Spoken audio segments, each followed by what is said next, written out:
আসসালামু আলাইকুম বন্ধুরা, কেমন আছেন আপনারা সবাই? আমি ভালো আছি আল্লাহ তাআলার রহমতে।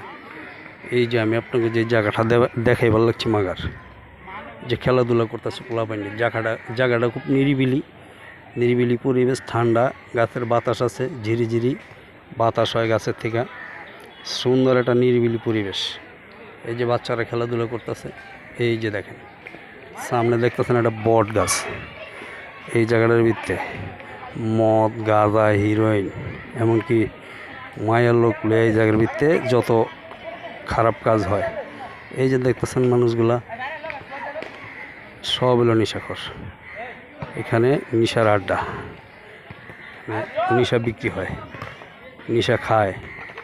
সাইডে আবার কলোনি আছে সরকারি, কেউ বাধা দেওয়ানের নেই।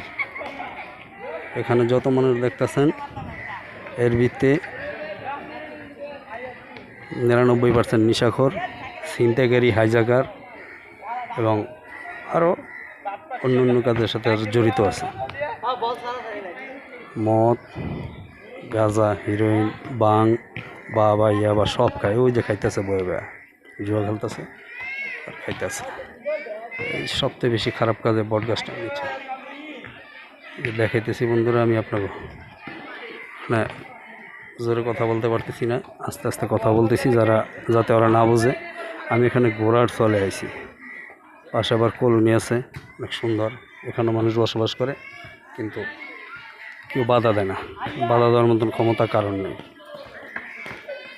দুইটা বট গাছ, একটা বড়, একটা ছোট, একটা হাইব্রিড বট গাছ আর একটা অরিজিনাল বট গাছ। তবে এখানে খুব সাবধানে আসতে হয়, সন্ধ্যার পরে আসলে এখানে বেশি সমস্যা হয়, বিপজ্জনক এলাকা। তাই আপনারা যদি কেউ এইসব জায়গায় আসেন, সাবধানে চলাচল করবেন। আল্লাহ হাফেজ, আজকের মতন রাখি।